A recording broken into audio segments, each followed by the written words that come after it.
दोस्तों, दुनिया डिजिटलाइजेशन की ओर भागती जा रही है। सारा चीज ऑनलाइन होते जा रहा है। हमारा केस मुकदमा भी जो है वो ऑनलाइन हो चुका है। फाइलिंग से लेकर केस रजिस्टर की जानकारी आपको ऑनलाइन प्राप्त कर सकते हो। बहुत सारे लोगों को इसके बारे में जानकारी है, लेकिन बहुत सारे लोगों को इसकी जानकारी नहीं। खासकर जो ग्रामीण परिवेश के लोग हैं, वो लोग इससे थोड़े पीछे रह जा रहे हैं। वो हमेशा अपने वकील पर ही निर्भर रहते हैं कि वे आपके केस के बारे में आपको बताएं, और आप उनके ही पीछे लगे रहते हो कि वकील साहब जो है आपको वो आपके केस की जानकारी दे। और होता क्या है कि आप वकील साहब के पास कभी टाइम नहीं रहता, या फिर वो जानबूझकर कभी कभी नहीं बताना चाहते हैं, क्योंकि अगर वो बता देंगे तो हो सकता है उनको किसी प्रकार की प्रॉब्लम हो। उनके पर्सनल मैटर में ज्यादा स्कूल करना नहीं चाहूंगा। तो आप अपना केस की जानकारी आप अपने से कैसे प्राप्त कर सकते हो? बहुत इजी सा तरीका सरकार ने आपको सुविधा दे रखी है। अगर आप पीछे रहते हो तो आइए, आपकी प्रॉब्लम है, सरकार की नहीं। तो आपको इस चीज की जानकारी होनी चाहिए। तो आज मैं इसी वीडियो में इस चीज की जानकारी लेकर आया हूं। अगर आपको ये वीडियो पसंद आता है तो इस वीडियो को लाइक कर देना, दोस्तों के साथ शेयर कर देना, इस चैनल को सब्सक्राइब कर लेना, नोटिफिकेशन बेल को जरूर दबाना। अगर आपका कोई सवाल हो तो कमेंट में जाकर जरूर लिखना, मैं उसका जवाब देने की कोशिश करूंगा। चलो बढ़ते हैं आगे और बात करते हैं कि मैं किस चीज के बारे में बताने जा रहा हूं कि आप कैसे अपने केस के स्टेटस को जानकारी प्राप्त कर सकते हो। दोस्तों, गवर्नमेंट ने जो ये ऐप निकाला है और ये जो पोर्टल है वो ई कोर्ट सर्विसेज के नाम से है। ये ई कोर्ट सर्विसेज में आप जाओगे तो अपने केस की पूरी जानकारी प्राप्त कर सकते हो कि आपके केस में क्या हो रहा है, और आपके केस में कौन सा ऑर्डर पास हो चुका है, या कौन सा ऑर्डर पास होने वाला है, अगली डेट क्या है, पार्टीज कौन है, सामने वाला पार्टी कौन है, आप जिसने मुकदमा किया है उसके पार्टी का नाम क्या है। हालांकि आपको खुद के मुकदमे में जानकारी होती है, लेकिन अगर आपको किसी के और के मुकदमे की जानकारी प्राप्त करनी हो तो ये भी ओपन है। अगर आपको ऐसा लगता है आपके पड़ोसी ने आप पर केस कर दिया है और आपको नहीं मालूम है कि आप उसने किस किस को पार्टी बनाया, तो आप जाके उस ऑनलाइन पोर्टल में जाके देख सकते हो अपने पार्टी के नाम से। अगर केस मुकदमे का नंबर भी नहीं पता है तो पार्टी के नाम से भी जाके सर्च कर सकते हो। तो ऐसे ऐसी सुविधाएं आपको दे रखी है, तो आपको पूरी जानकारी प्राप्त कर लेनी चाहिए। दोस्तों, हम उसकी पूरी जानकारी प्राप्त करेंगे कैसे? दो तरीके से। एक तो है कि आपका ऑनलाइन, और दूसरा है जो वो है आपका ऐप।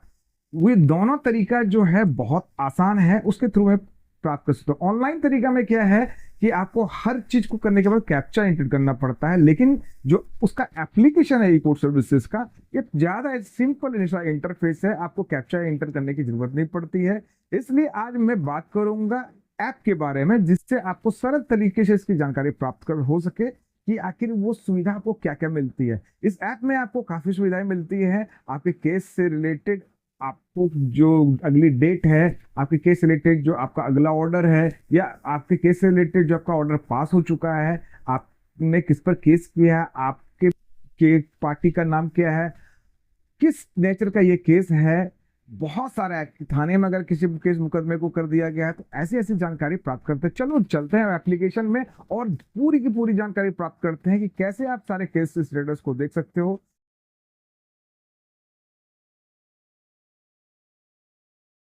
देखो, सबसे पहले हम लोग आते हैं प्ले स्टोर पर। प्ले स्टोर में सर्च करते हैं ई कोर्ट सर्विसेज। ई कोर्ट सर्विसेज का ऐप मैंने पहले ही डाउनलोड करके रखा है, इसलिए मैं डाउनलोड नहीं करूँगा। अब हम खोल लेते हैं ई कोर्ट सर्विसेज का ऐप। काफ़ी सिंपल सा इंटरफेस है। वहाँ पे आप देखोगे 4 टैब्स आपको दिखते हैं: CNR, case status, case list और माई केसेस का। तो ये जो इंटरफेस है बहुत काफ़ी सिंपल सा है। इसके आधार पर ही अब आप सारे स्टेटस को आप केस केस देख सकते हो। अब क्या है, इसको देखने के लिए आपको कुछ ऑप्शन के बारे में जानना बहुत ज़रूरी है। आप ऊपर में देख पा रहे हो कि डिस्ट्रिक्ट कोर्ट और हाई कोर्ट का भी टैब लगा हुआ है। तो उसको सेलेक्ट करने के लिए आपको यहाँ पे 3 डॉट्स पर क्लिक करना पड़ेगा, और यहाँ पे आप देख पा रहे हो कि एक सेटिंग का ऑप्शन है। वो सेटिंग का ऑप्शन को दबाओगे तो आप देखोगे हाई कोर्ट का टैब है, डिस्ट्रिक्ट कोर्ट का टैब है और बोथ का टैब है। जो भी आप दबाओगे, बोथ दबाओगे, तो हाई कोर्ट और डिस्ट्रिक्ट कोर्ट दोनों का टैब सामने आ जाएगा। अब जो है सबसे पहला जो टैब है वो है CNR का। CNR टैब में कोई भी केस जब फाइल होता है, CNR केस जनरेट होता है। तो CNR आप डाल के अपने केस के रजिस्टर को देख सकते हो। वहाँ पे आपको एक कैमरा खुलेगा, अगर आपके पास बार कोड है तो आप जाके स्कैन करके भी आप CNR से अपने केस को देख सकते हो। अब रहा केस का जो स्टेटस है, केस के स्टेटस के लिए सबसे पहले आपको वहाँ आपको स्टेट सेलेक्ट करना है। स्टेट, जैसे कि मैं अभी झारखंड में रहता हूँ तो मैं झारखंड स्टेट सेलेक्ट कर लूँगा। और इसके बाद फिर आपको यहाँ डिस्ट्रिक्ट सेलेक्ट करना है, तो मैं अभी देवघर डिस्ट्रिक्ट में रहता हूँ, देवघर में कर लेता हूँ सेलेक्ट। अब यहाँ देखोगे आपको कुछ टैब्स मिलते हैं, उसके टैब्स में आपको वो हर चीज़ों को देखने को मिलेगा जिससे आपको केस की जानकारी प्राप्त हो सके।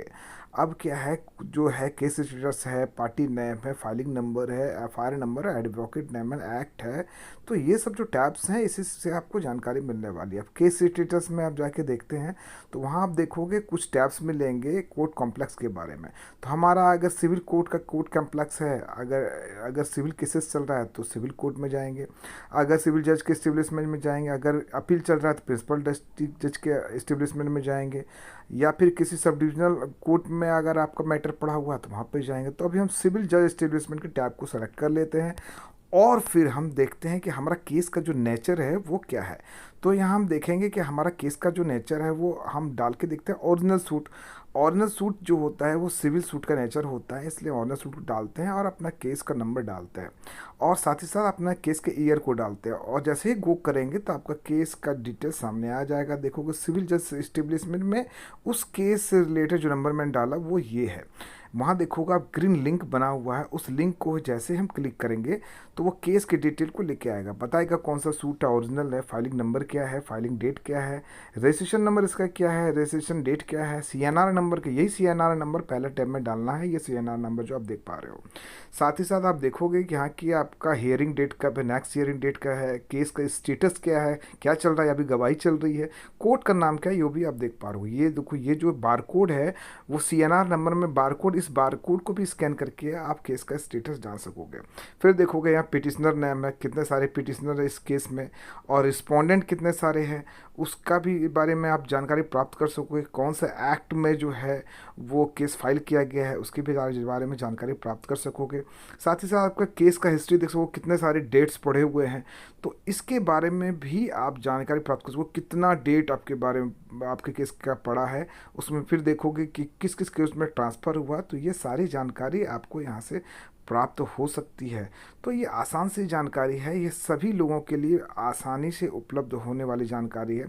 हर टैब्स में अलग अलग जानकारियाँ दी गई हैं और हर टैब से आपको अलग अलग जानकारी प्राप्त होगी।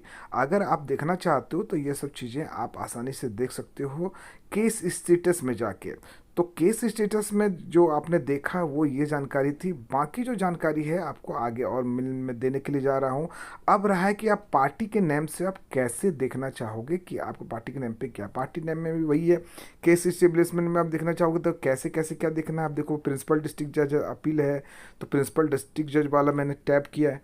अब मुझे जजमेंट भी देखना है कि मेरे कोर्ट में क्या किया है, तो मैंने जो क्या सिविल अपील फाइल किया है और अपना केस नंबर डाल दिया और ईयर डाल दिया। मैं आपको ये भी बता दूंगा कि कोई जजमेंट पास हुआ है तो उससे आप जजमेंट भी देख सकते हो। वो उस केस में जजमेंट पास नहीं हुआ इसलिए मैंने नहीं दिखाया।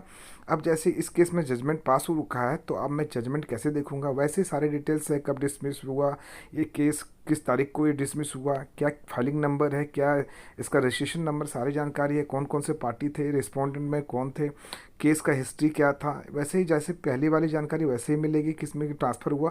यहाँ देख सकोगे इसमें जजमेंट पास हो चुका है, ये जजमेंट का टैब आपके सामने है। वो हरा वाला जो लिंक देख पा रहे हैं वो जजमेंट का टैब है, क्लिक करोगे तो डाउनलोड का ऑप्शन आएगा और आप वहाँ से जजमेंट को डाउनलोड आसानी से कर सकोगे। और जजमेंट का डाउनलोड करने के बाद जो है आप उस जजमेंट को आसानी से पढ़ भी सकते हो। तो ये सारी सुविधा आपको सरकार ने दे रखी है, आपको बस इसकी जानकारी प्राप्त करनी है कि कैसे कैसे आप इसकी जानकारी प्राप्त करोगे। फिर देखो यहाँ फाइलिंग नंबर से प्राप्त कर सकते हो। अब है कि फिर आप जैसे कि फाइलिंग नंबर से अगर देखना चाहते हो तो फाइलिंग नंबर से देख सकते हो, अगर आपको एफआईआर नंबर से देखना है तो एफआईआर नंबर से भी देख सकते हो। अब है कि आपको मान ली कोई सिविल केस में अगर पार्टी के नाम से देखना, तो मैंने कुछ नहीं किया, सिर्फ मनोज नाम डाला, कौन से साल का 2024 डाला। अब देखते मनोज नाम से जितने भी फाइल हैं केस किए हुए 2024 में सारा डिटेल आपको पार्टी के नेम से आ गया है। तो सिर्फ मनोज डाला, अगर आपका जो भी नाम है आपको लगता है उस नाम से अगर देखना चाहोगे कि डिस्पोज्ड केस में कोई भी उस नाम से है, तो जो ख़त्म हो चुका तो उसके नाम से एक केस दिख रहा है, आप देख पा रहे हो। अगर आप बोथ देखना चाहोगे तो बोथ भी देख सकते हो, कितना केस चल रहा है और कितना डिस्पोज हो चुका है। तो सारा डिटेल आपको पार्टी के नेम से यहाँ पे आपको दिखेगा। तो ये पार्टी के नेम से देखने का एक आसान तरीका, अगर आपको किसी भाई ने या किसी गोतिया ने आप पर मुकदमा कर दिया है या किसी अन्य ने मुकदमा कर दिया, किसी केस की जानकारी प्राप्त करना चाहो तो यहाँ पे भी आप इस चीज़ को आसानी से देख सकते हो। अब इसको देखने के लिए कुछ खास स्पेशल चीज़ों की ज़रूरत नहीं पड़ती है, सिर्फ नाम डालना पड़ता है और नाम डाल के आप इस चीज़ को आसानी से देख सकोगे। अब आप चाहोगे कि आपका केस को सेव करना, तो ऊपर वाले कॉर्नर के राइट में ऐड जो केस का बटन दिया उसको दबा के आप केस को सेव भी कर सकते हो।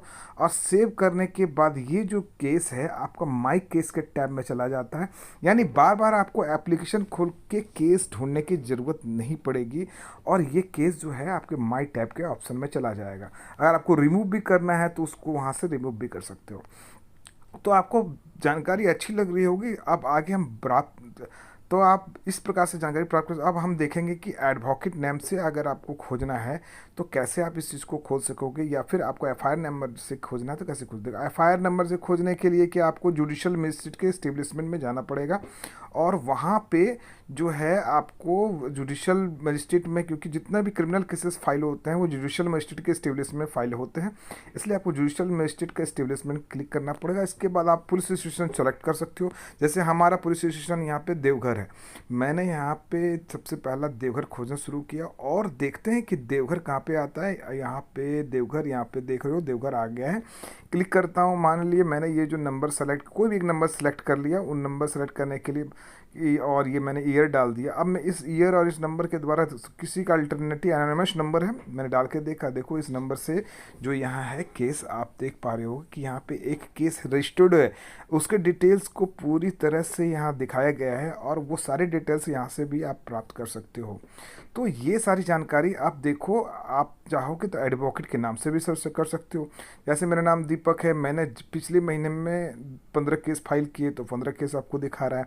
अगर आपको लगेगा एटलीस्ट मैंने कितने पिछले महीने में अगर फाइल किया है तो वो भी आपको दिख जाएगा कि बहुत में देखोगे तो जितने भी केसेस मेरे द्वारा फाइल किए गए हैं वो आपको यहाँ पे देखा जाएगा। अगर मैंने अपने नाम से खोजता हूँ तो देख सकोगे।